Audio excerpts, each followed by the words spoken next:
To order this evening. Today is January the 8th, 2019, and it's about 5:30 p.m.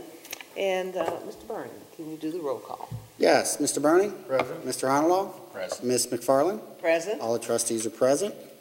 And now I'd like everyone to stand up for the Pledge of Allegiance. And I'd like Chief Browder to lead us in that pledge, please. I pledge allegiance to the flag of the United States of America and to the republic for which it stands, one nation, under God, indivisible, with liberty and justice for all. And before we proceed with our meeting this evening, and I had a reason for selecting Chief Browder, because we need to recognize all of our staff, but also our fellow officers and firefighters. We've had a tragic weekend since Friday when a police officer, Dale Wood, was injured during an accident. He was covering an accident like the police officers are known for doing. Was an officer in Colerain Township.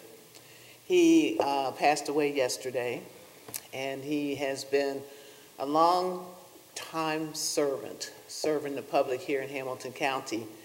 He began first as a dispatcher, and then he was a firefighter, and then he is a police officer.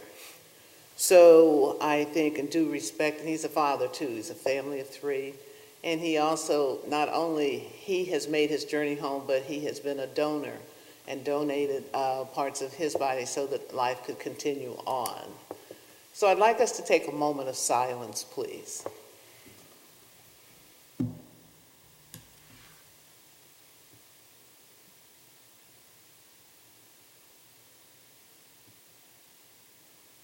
Thank you.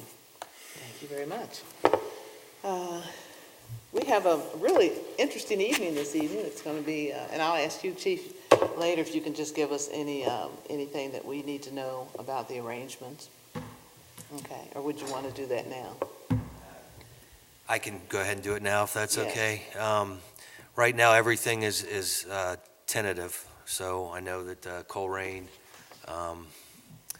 agencies across the county are all working with Colerain to get everything together. But right now, it appears that there's going to be a public viewing Saturday, a police and fire only viewing Sunday, and then the actual funeral on Monday. Due to the large numbers expected, the venues have not been set in stone yet, so I know there's a planning meeting that we'll have involvement with tomorrow morning. So I'm anticipating that sometime in the afternoon or early evening tomorrow that everything should be finalized and then published. Thank you. Thank you very much. On our agenda tonight, we are fortunate. There had been some discussion about this organization, which is the Greater Cincinnati Energy Alliance, in our last meeting. And at that time, Chris did a great job of explaining to us basically the proposal and the opportunities we have as a township. And so we felt as trustees that we would like to have you all come and present. So Kevin Tolan from the Greater Cincinnati Energy Alliance, would you begin your presentation, please, and help us? Absolutely. And also, what's in it for our citizens here in Springfield Township? Absolutely. Yeah, I'm going to cover all of the great details in the presentation. And first off, wanted to thank you for this opportunity to present this evening. And I'm also joined as well by my colleague Skylar Miller, as well with the Greater Cincinnati Energy Alliance. Top of the line, this program is really a great way for your residents to go through a couple of pathways to educate them and hopefully down a pathway towards implementation of energy efficiency and renewable energy improvements, so that at the end of the day, they're both saving energy and money. And so it's really about getting resources back in the pockets of your residents. And so I'm gonna dive in a little bit further, and we'll do a little Q&A if you guys have questions towards the end of the presentation. So So first off, our organization was founded in 2009 with the mission of facilitating energy efficiency and renewable energy investments in both the residential sector as well as the commercial sectors through our Ohio PACE banner. We are a member of the Better Business Bureau and were voted the Nonprofit of the Year in 2013 by the Cincinnati USA Regional Chamber. As I mentioned earlier, we are here today to talk about boosting investment in energy efficiency and renewable energy investments at the household level and helping put those additional dollars in the pockets of residents by saving them energy and money. This slide in particular kind of gives you a sense as to globally our impact over the last almost decade, if you can believe it, 2009, we're in 2019 already. So this gives you some facts about our work in energy efficiency and renewable energy. The partnership involves working with Springfield Township to get the word out about the Get Efficient and Solarize programs using the township's existing communication channels. And this is just kind of a recap slide. Specifically, we're offering the Get Efficient and Solarize programs as part of this agreement with the township. And excited to report we've actually signed on 10 partners, particularly last year. This is all the activity in 2018, and very happy to report that with all of these communities and the populations that they represent, that's roughly 25% of the population of the greater Cincinnati metropolitan area. So you're looking at roughly 500,000 people that are actually able to plug into our programs.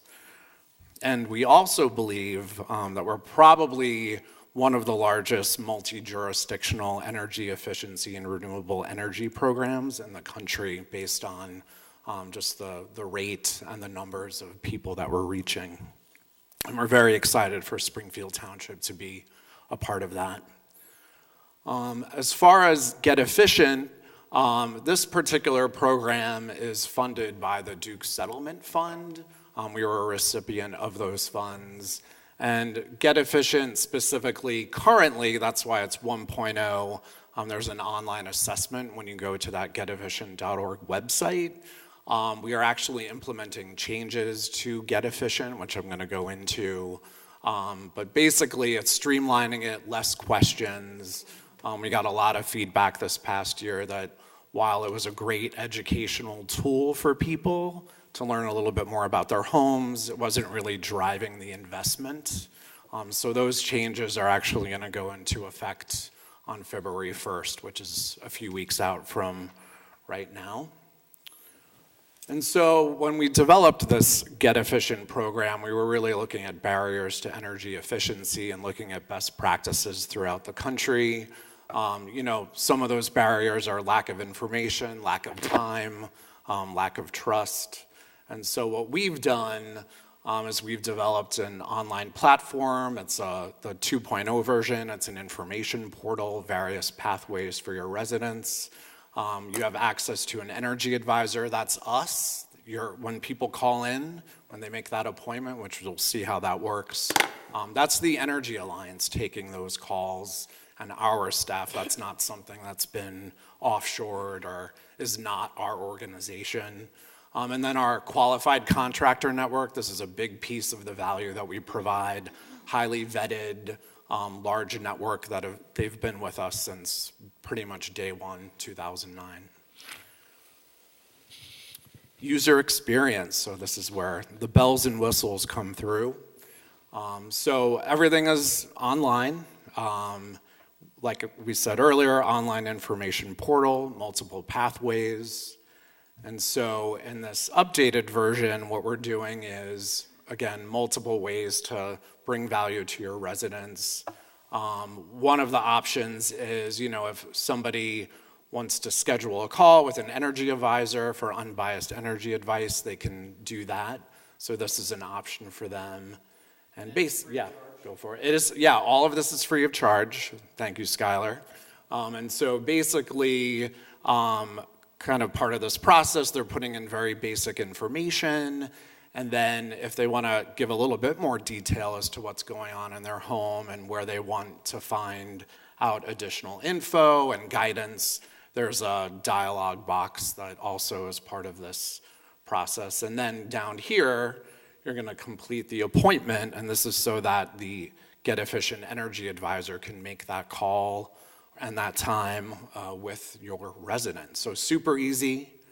And then again, the energy advisor calls the participant at that selected date and time, and they discuss that issue, whatever questions that they might have. And if it gets to the next point or step, they would actually be connected to a contractor if they so choose. And these are just some examples of some of the questions. Again, the example that we had was insulation. So the other option is the find a contractor. Now, these are for the people that they already know what they need, but they want to go through our contractor vetted network. And so we're really just making it as streamlined as possible for your residents to find qualified contractors. And so it's a great feature. So basically, we have a dialog box here. What shows up here is heating and cooling. There are a couple of other categories as well, insulation, water heater, etc. You're going to put in your basic contact info, and then again, there's another dialog box where you can actually put in more detail. And then you have to click I'm not a robot. That's always critical.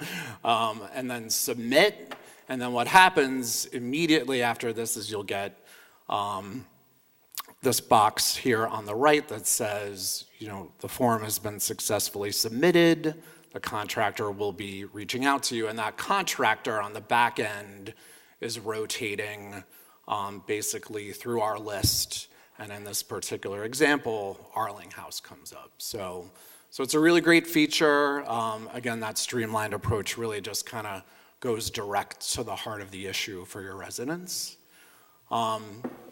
We also have, because we are a nonprofit organization, we're all about educating and awareness for your residents.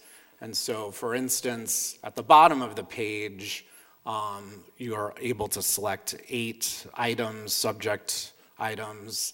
As an example, we'll select insulation.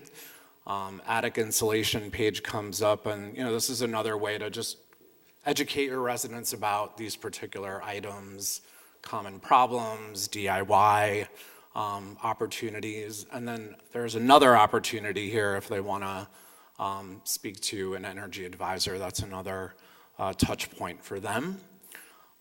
In addition to all of these pathways, we're hoping to, in the next week or so, we're adding another feature where it's a LED lighting tri-kit. And so we're very close to partnering with a third party to offer another valued service where your residents will be able to try this LED lighting kit.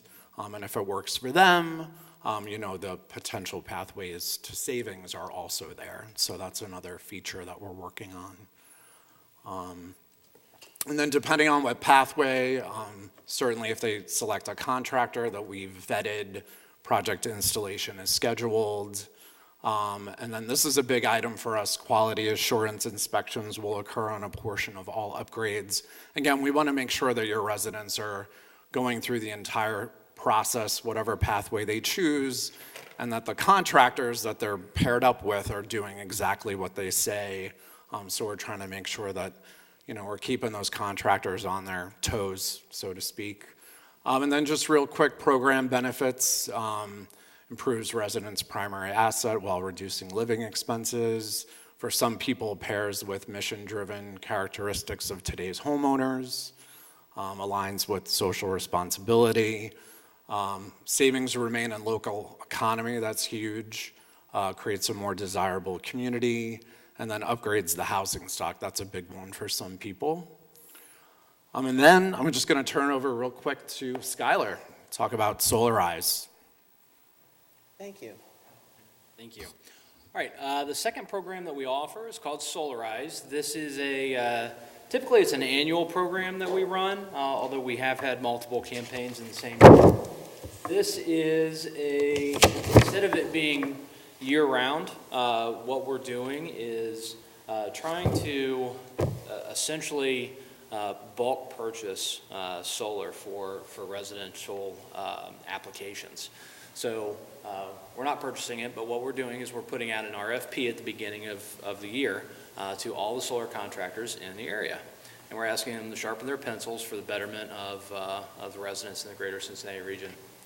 So we're vetting, we're setting high-quality standards for equipment as far as the certifications for the contractors, and we're trying to get these high-quality components at a reasonable price, and to make solar panels on your rooftop more accessible to to every homeowner.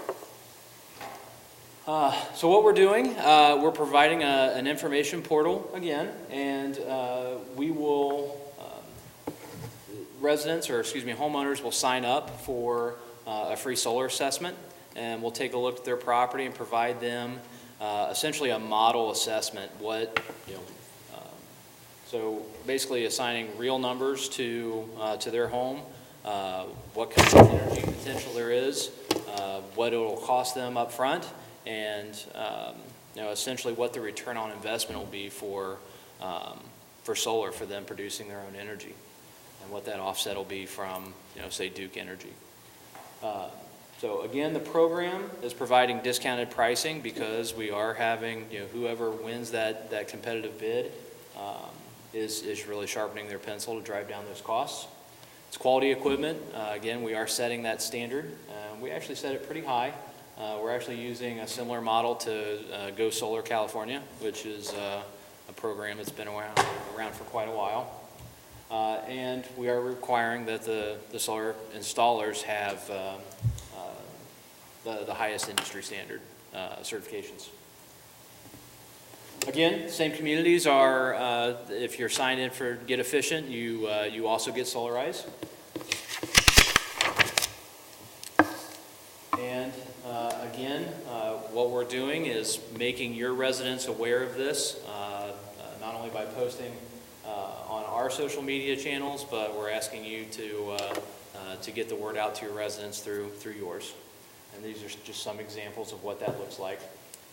What we'll also be doing, I think, actually you can see some other examples here. So those are social media examples. I think this is just a website portal. This is an actual Dead Tree newsletter. So recycled paper though. And actually let me go back. One thing that I didn't talk about on here, right over here, solar workshops. So again, it's at the very core of our beliefs about educating the public about energy efficiency and renewable energy. We're not just trying to drive people towards making these improvements. We want them to understand the benefit to themselves, the social benefit as well. So what we will actually do with, again, in partnership with Springfield Township, is we'll actually put on solar workshops. So invite the public out to these workshops and walk them through the process, talk about the benefits of solar, have an open Q&A, and we'll actually even have one of our program installers out here with us to answer any technical questions that the homeowner may have. It's a great opportunity. It's a very, we've put on, let's say we're going to put on, close to 20 this Yes, a lot. Yeah, we're putting on a lot. That's what you get, that's the value. That's right. But these are great engagement opportunities, and there's a lot of good information that comes out of this. So we're happy to get out in the communities and to be a part of it and serve the communities hands-on. So again, in summary, the partnership, Efficiency Partners, is a partnership between the Greater Cincinnati Energy Alliance and Springfield Township. The goal is to get the word out about both programs, Get Efficient and Solarize. We would like to utilize the municipal, or in this case, township communication channels, and we will do this through a very simple MOU. There is I'm sure you guys have all reviewed the MOU. It is not exclusive. We're not asking to handcuff the township or ask the township to take on any liability for this program. And you can, it's essentially, stay in it as long as you'd like. But, this is the vehicle that allows us to draw down those grant dollars so that we can serve your community. Any questions for us? I have do you have people that go out, or do the contractors do it and give like a total assessment? Because I think a lot of people wouldn't know how much insulation they have. They don't know about. So it's not a one-size-fit-all. We do have contractors that can go out and do whole home assessments or audits. We actually have staff members that are certified with home energy score through the Department of Energy. So if that's a service that your resident wants, we can go out and do a very in-depth, kind of comprehensive assessment of their home. Because when you look at 8 different things, you might think you're low on insulation, but it might be something else that's causing the problem. Yeah, and and we do, the whole reason that we wanted to move away from this, sorry, I'm trying to back out through all these steps. The whole reason we wanted to move away from the first step being this automated survey, I think it was a 7-page survey. Yes. It was a lot of good data that we were collecting from homeowners, but it was also a barrier.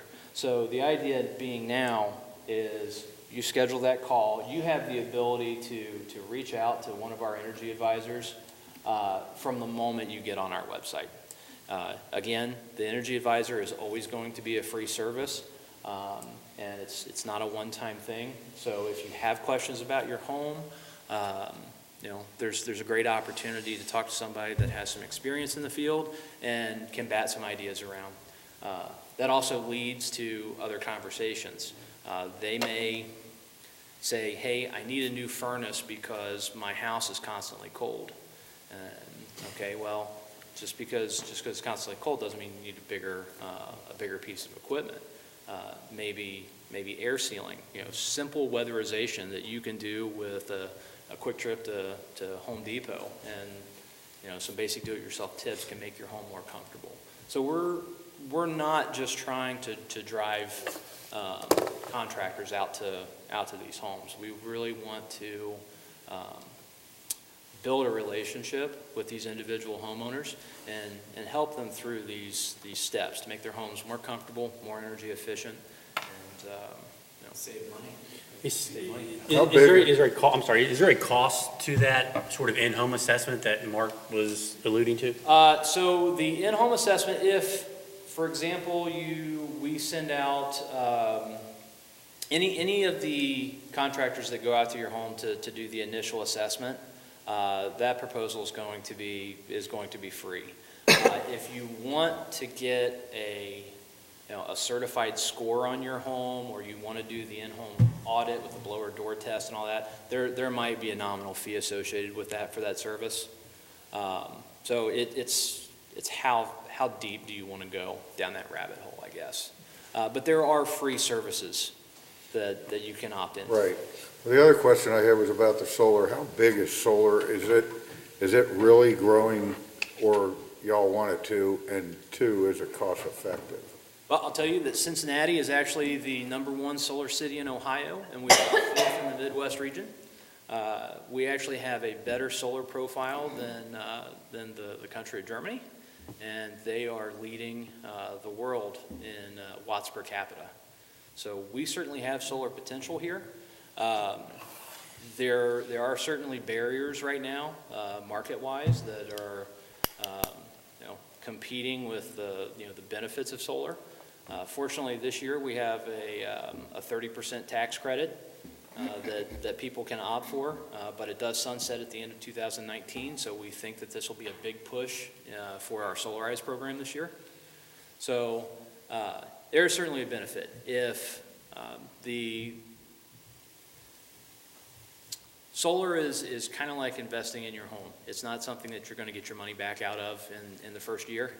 The return on investment is somewhat long, but if you are willing to make that investment, and you can finance it out over time, it can make sense early on, and once you own your own capability to produce your own energy, you're not dependent on the fluctuations of utility rates, and it's going to pay off in the long run. Like 5 years, 15 years, 25 years? If I was to throw a number out, I'd say probably around 10 years. Keep in mind that the production warranty on solar panels, industry standard, is about 25 years. With that being said, there's panels from the 1970s that are still out there producing. So just because it's warranted for that period. Right, well, it's like anything. You can only warranty it for so long, because not all of them are going to be. And if you put a solar panel on your home, you will get your money back. It's a question of time.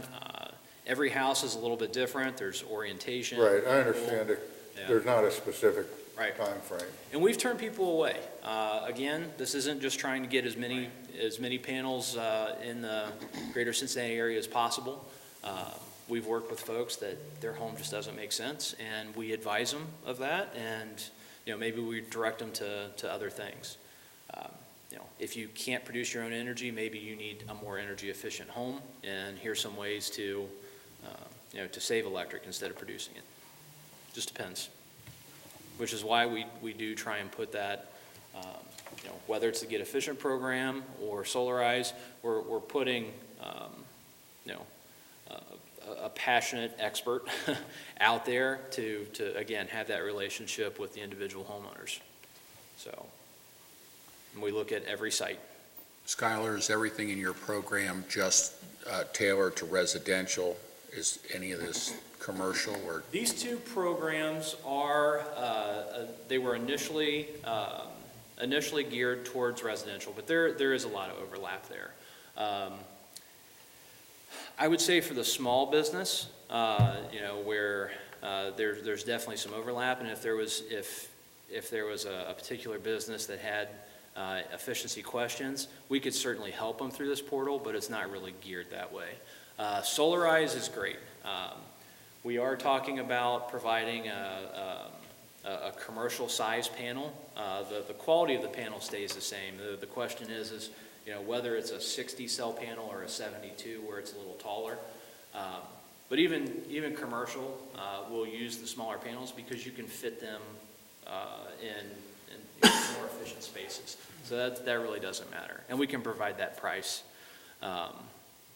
along with the tax credits to businesses.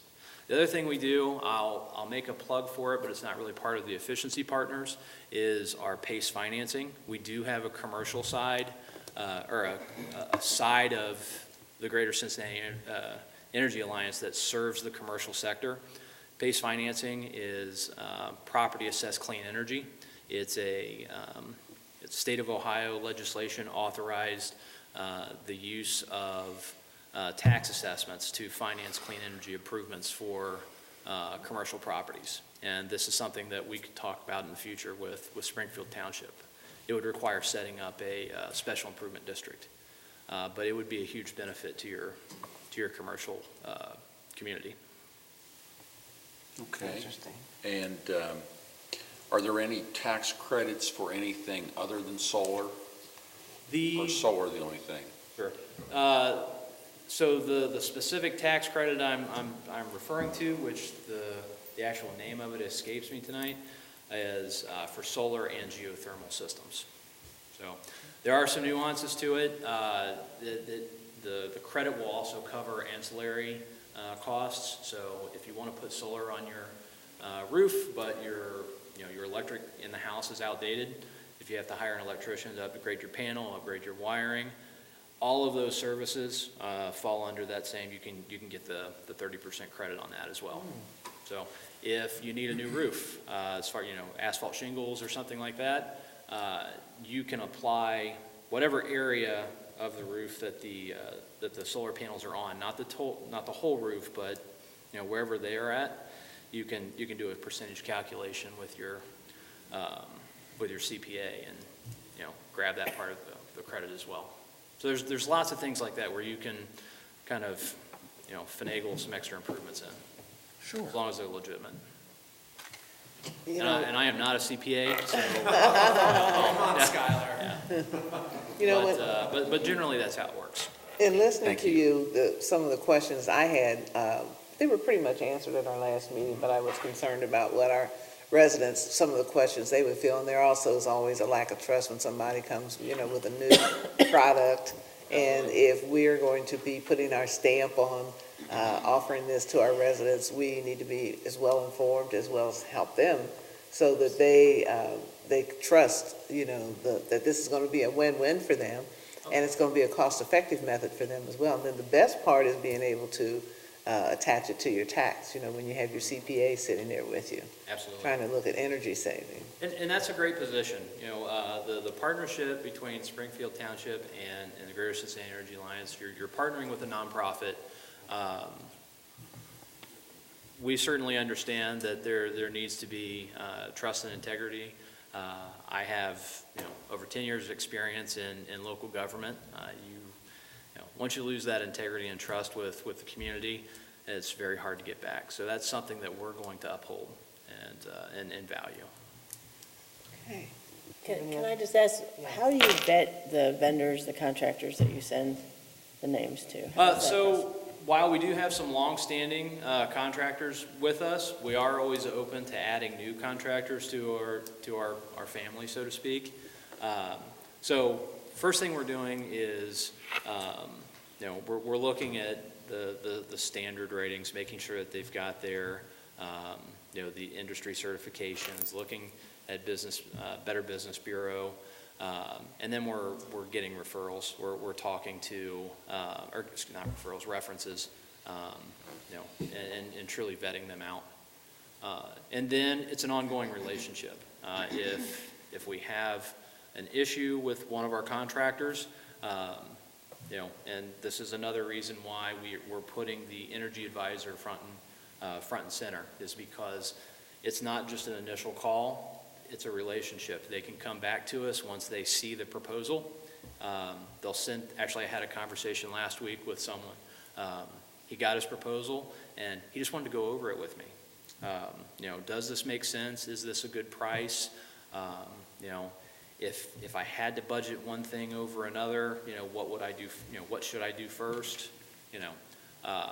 So again, we're vetting not only the contractors, but then proposals. If there is an issue where there might be some mediation afterwards, we'll work with the homeowner and that contractor to try and resolve the matter. And ultimately, if they don't, live up to our standard, then they're not going to be a part of our program any longer. So we will hold their feet to the fire. Well, that's good to know. That's good to tell our residents as well. Absolutely. Any other questions? Any questions? Just one final question. So, can you tell us a little bit about your history with the other communities that how long have you been doing this? Kind of what's the history of your relationship with the other communities in Hamilton County? Certainly. Yeah, so this program kicked off last year, roughly around January, February of 2018. And I've been hitting the ground running ever since. Most of the communities started coming on board of April of 2018, and since that time, we've been adding all of the ones that you saw, all of the logos. So I would say most of them have been in the program now for 7 to 8 months total. So it's still pretty fresh, but again, we always have touch points with these local governments. We're constantly in touch with the administrators, checking in. So yeah, it's been a great experience so far. I would like to add to that a little bit.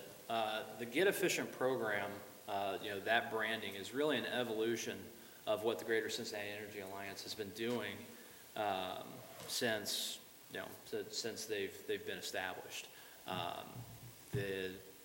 We initially started with Department of Energy Better Building Funds, and we were able to push, I'm going to say, was it close to $17 million of funds back in the community. We had GC Help, which was a basically a revolving loan fund for homeowners to be able to make, basically emergency and critically needed improvements to their homes. So we've always been in this space. We've always been there to educate and help out homeowners in the greater Cincinnati region. This is a new model, or at least a year-old model at this point. But it's a continuation of our mission and what we've been doing for nearly a decade. So in looking at the types of homes and what our particular township universe looks like, it appears to you all that most of the homes this would be applicable and a cost savings for everyone. Absolutely. Absolutely. Yes. Every home has its own strengths and weaknesses and certainly needs. Whether you have a home like mine that was built in the 1950s that drastically needs air sealing and additional insulation, or you have a home built in the 2000s, there are there are needs and benefits to this program. You might have a great an airtight home that's super comfortable, and now you're ready to make an investment in solar. So there's components there. There may be somebody with a very limited budget that just wants to start shaving some dollars and cents off of their bill. Well, we can talk to you about the lighting program, basic weatherization. So we can really scale this to meet a wide range of needs. And with the lighting kit now that we're trying to implement, we have the potential to even help out the rental community. Okay, any other questions? No more. Mr. Tolan, thank you so much. This has been very informative and interesting, and I think I'm better informed so that when our Are you residents... saying I didn't do a good job? I didn't say that, but I think just, No, they did a much better job than I did. Yes. It just helps that we're better informed as well, and so the residents will feel much more confident, and there's that trust level that will be, not so much mistrust. It's a pleasure to come out here tonight. Thank you. Thank you so much. Thank you. Coming out. Yes. Thank you. Thank you. And we're going to return to our agenda. Moving on with our agenda, we have had approval of minutes. We need approval of minutes for our regular sessions. We had one in December the 11th in 2018. We had regular work sessions December the 27th in 2018. And then we had a special meeting, which was a bid opening on December the 11th, 2018. So we need a motion to approve those minutes. So, seconded. All those in favor? Aye. Motion carries. Okay. And as we continue to move on this evening, again, I just really thank these gentlemen for coming and sharing with us the information that we needed. So, thank you. So we're going to go ahead now. Mr. Burney, do you have a fiscal report for us? Well, because of the end of the year, the financial department's still working on closing out the monthly December, because it's basically closing out the year. The exact figures for the month of December are yet to be available. We will post those numbers on the township website as soon as they're available, I hope by the end of the month, which is usually close to when we have them done. But I do request a motion to approve the receipts, warrants, and payroll expenditures for the period ending December 31st, 2018. Do I have a motion? So moved. Seconded. All those in favor? Aye. Thank you. Thank you. And I just want everyone to know the financial reports are available for viewing at the administrative offices during regular business hours or on our website at any time. Thank you, Ms. McFarland. Thank you for that great report.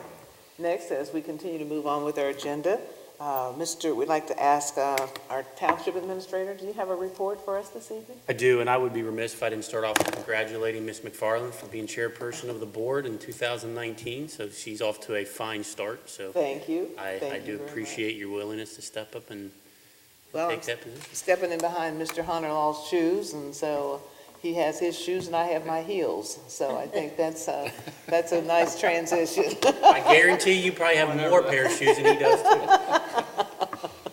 But I do have a report this evening, a brief one at that. As the board is aware, and as Dan, you already mentioned, we are in the process of closing out 2018.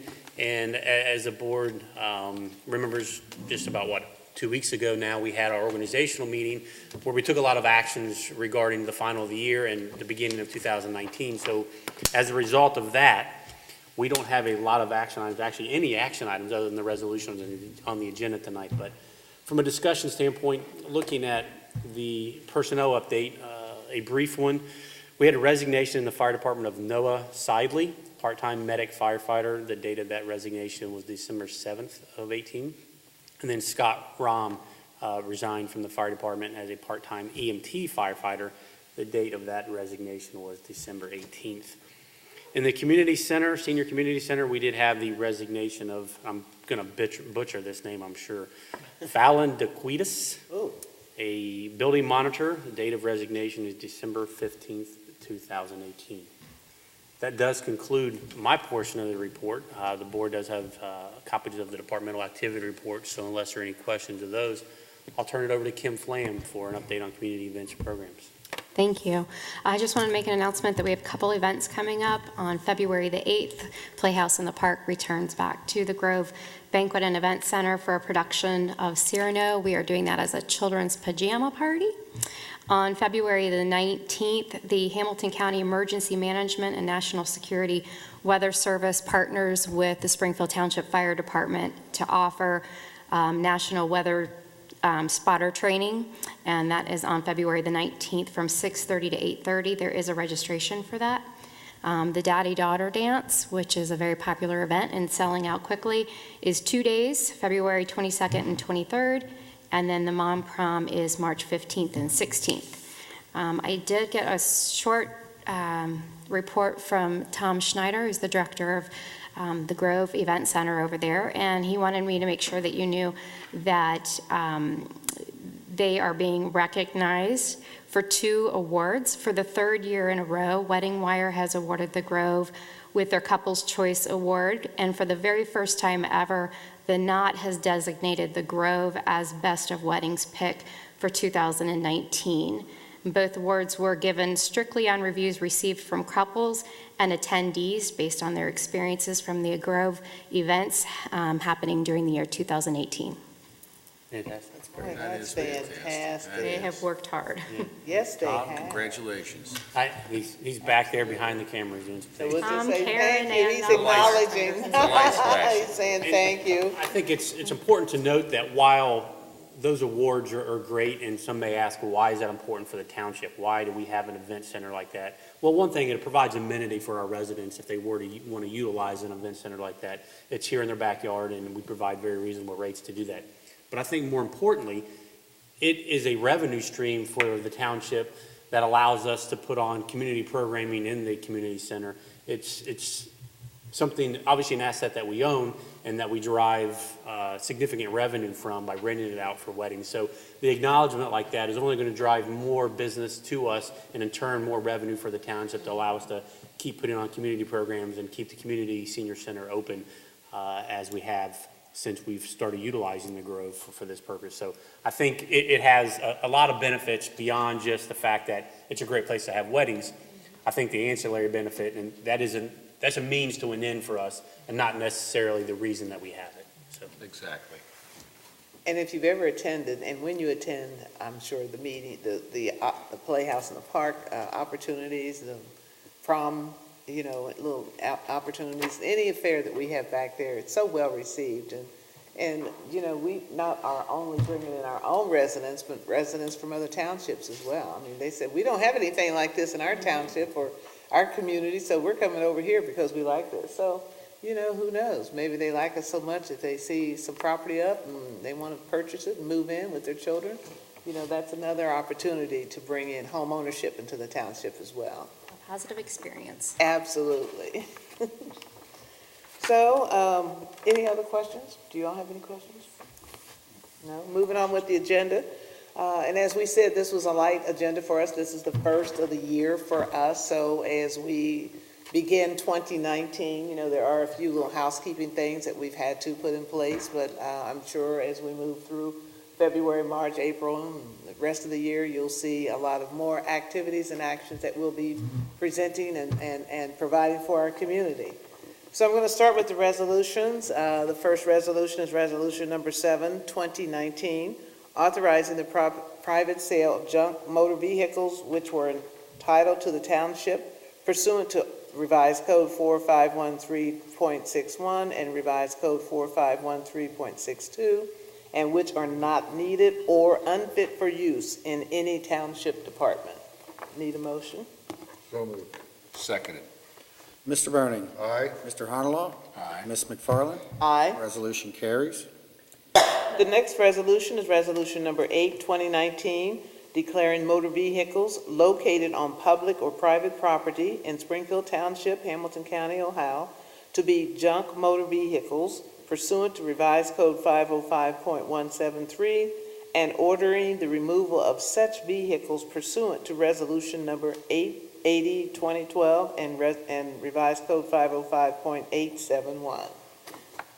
Need a motion? So moved. Seconded. Mr. Burning. Aye. Mr. Honalaw. Aye. Ms. McFarland. Aye. Resolution carries.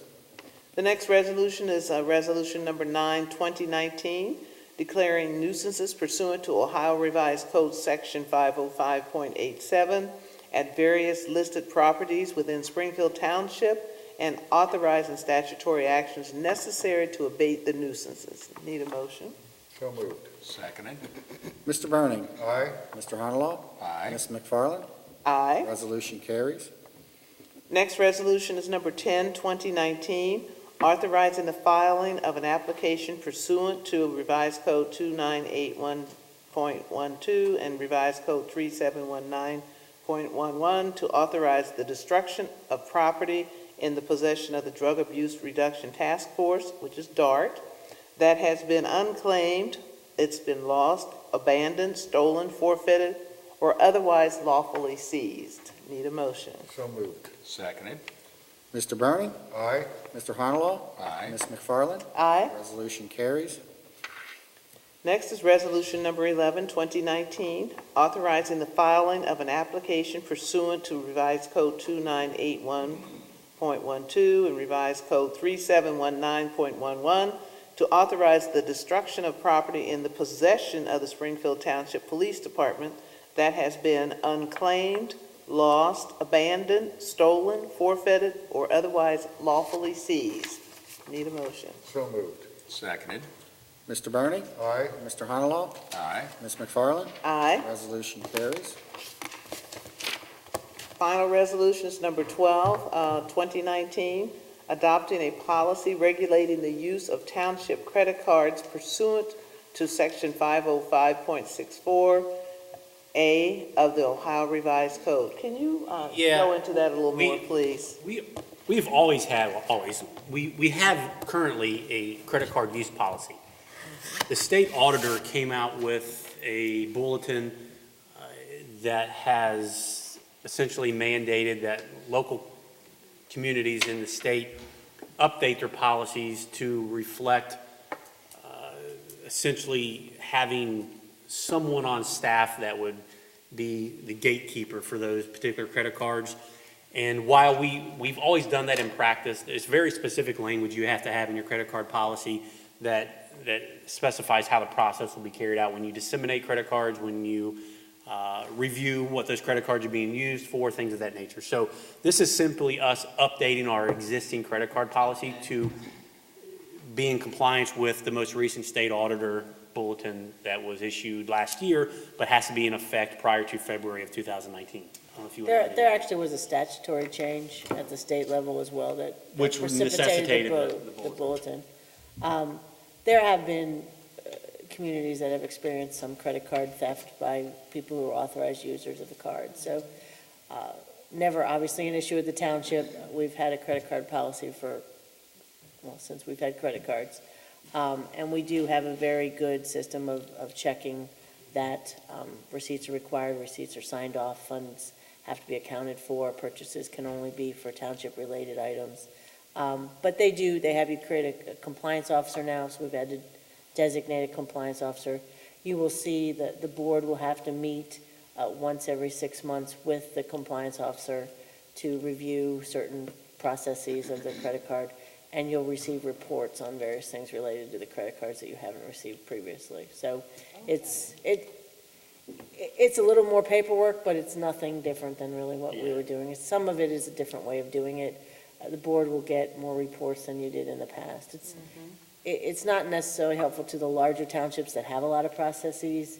I think it was more generated for the smaller townships and municipalities. It applies to municipalities as well, that where their legislative authority wasn't necessarily seeing this information, and they really should have been. In some ways, our existing policy and processes was even probably more stringent It still is. than it was, Yeah. than's being required now. So we are still way ahead of what's even required. But it's just the language we have to include in our policy now to be compliant.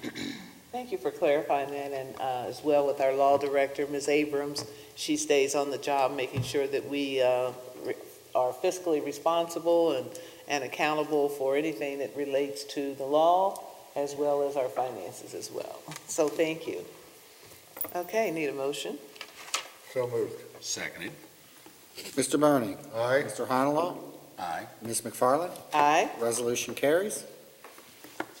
Okay, next on our agenda is old business. Does anyone have any old business? I do not. Any new business? I don't have anything. Okay, I just have a few. I know, you were going to say I had the pleasure today, I had some meetings down at the county commissioner's office, and while I was down there, I just happened to be there when they had the swearing in of the new Hamilton County commissioner, as well as the organizational meeting that, as we do here in the township, they have one too in the county level. Their regulatory requirements are a little different than ours, but I found the meeting and the whole process very interesting. For me, it was very interesting because I did not realize until today when they were doing all of the organizational restructuring, as they appointed Denise Driehaus as the president, that as long as we've had a Hamilton County Board of Commissioners, I think that's since I had to check my little cheat sheet here, since 1790, there has never been a female president of the Hamilton County Board of Commissioners. So I was like, that's very interesting. I really like that. So there were some other firsts, of course, with Stephanie Dumas being elected as the first African-American woman, but it was looking at it's not about the gender or ethnicity. It's about the fact that they are qualified, highly qualified, and they're going to do a good job. So Todd Fortune, he felt that it was time to give it over and let the women take care of it, because he's been trying to hold the fort down as well, he and Monzel and any other, the other guys. So it was kind of a wonderful celebration. So when I left the meeting, I was glad I was down there. The timing was great, and almost was late getting here because I didn't realize the parking lot where I parked my car closed at 3 o'clock. And I had to find where my car keys were in order for me to get here. That's downtown is not exactly all that easy to navigate through. So anyway, it was a great afternoon. So that's the only new business I have. Now we come to the point in our program, in our meeting, where we have an opportunity for citizen participation. And this is very important too. If anyone would like to come up and address the trustees, we ask that you also identify yourself with your name and your address and where you live, and also those in the audience, if they could abstain from any really open discussion so that we may hear what the person at the microphone is saying. So do we have anyone in the audience that would like to speak or say anything to we, the trustees here, or any of our officers? Yes, sir. Thank you. Yes, I'm Fred Conrad, and I live out in the Seven Hills subdivision on Misty Hill Drive. And I just want to, What number is that? What's that? What number is that? 2081 Misty Hill, yeah. And I just wanted to say on behalf of the Seven Hills Action Group that I just want to thank everybody in the township for working with us for the last 2018, getting that Roosevelt done between Hamilton Avenue and Spruce Hill was amazing. And also I know the high impact is really working out well. And and the officers, police presence is great. In fact, I even had an incident last week where I found some bullet casings in my front yard when I was cleaning up, and I found an officer, and there was like a few of them that came over, and we all took the time. They were there very patiently. We went through video, and we actually saw a car the night before that was shooting bullets in the air. So I don't know if it led to anything, but it was still just the fact that they took the time to actually go over something that maybe could have been shrugged off as just saying, kids just playing around, you know. But, yeah, we kind of, and there's been, I know it seems like we're always complaining sometimes, and I apologize for that, but it's, I think it's mainly frustration because we got a pretty big hill to climb over there, you know, mountain to climb, I guess you could say. And this year, we're going to have our first meeting on Thursday the 24th. It'll be the fourth Thursday of the month, again, just like we have been all the rest of the years. But, yeah, I just wanted to say thanks for everyone. Thank you so much. Thank you. Thank you Thank very you. much. Is there anyone else? Seeing that there's no one else, I'd like to entertain a motion that we adjourn from the meeting. But before we adjourn, I just want to thank everyone for being here this evening and also watching the Springfield Township Board of Trustees meeting. I'm amazed at how many people do watch us when they're navigating the TV. So again, thank you. Thank you very much. Need a motion to adjourn. So moved. Seconded. All those in favor? Aye. Aye. Meeting's adjourned. Thank you all. Thank you. Thank you.